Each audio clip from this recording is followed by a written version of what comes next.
El barrio de Trinidad Nova, en el distrito de Nou Barris, se construyó durante el siglo XX. Gran parte de la urbanización tiene que ver con la construcción de viviendas de protección oficial a partir de los años 50, que acogieron parte de las olas migratorias del momento. Desde entonces, el barrio ha sufrido diferentes modificaciones.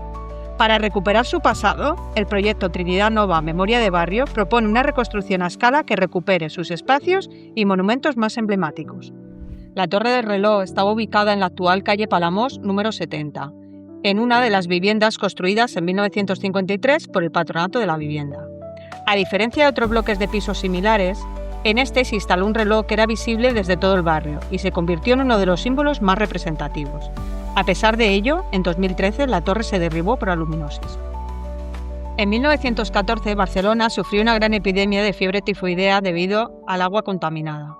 Fruto de aquel episodio, se puso en marcha la construcción de una gran infraestructura de captación, saneamiento y canalización de agua para la ciudad. Este edificio de estilo modernista es obra del arquitecto Pere Falqués i Urpí y funcionó hasta 1989. El 12 de octubre de 1915 se inauguró el Chalet de la Trinidad, conocido popularmente como la Casa de la Bruja.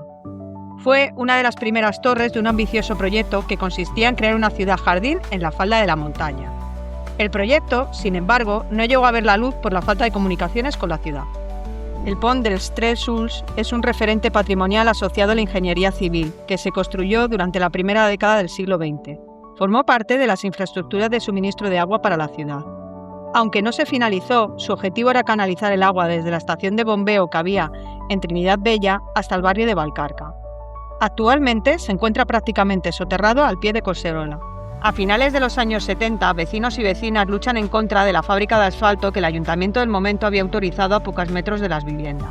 El 9 de enero de 1977 se ocupa el almacén de la fábrica. Gracias al éxito de la reivindicación, el vecindario y las entidades trabajan para reconvertir el espacio en un equipamiento cultural que dará lugar al actual Ateneo Popular Nou Barris. A principios de los años 60 se construyó una escuela infantil al lado de la iglesia de Sant Josep Obrer.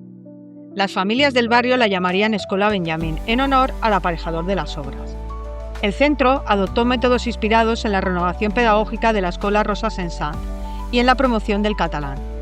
Tras años sin utilizarse, el Espai Benjamí hoy es la sede de un centro de innovación digital y entidades del barrio.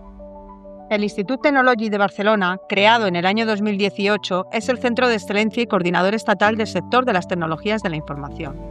El ITB está ubicado en el edificio de la antigua Escola Sant Josep Oriol, un espacio con una larga trayectoria educativa iniciada en los años 50 y que fue pionero en la inmersión lingüística durante la transición.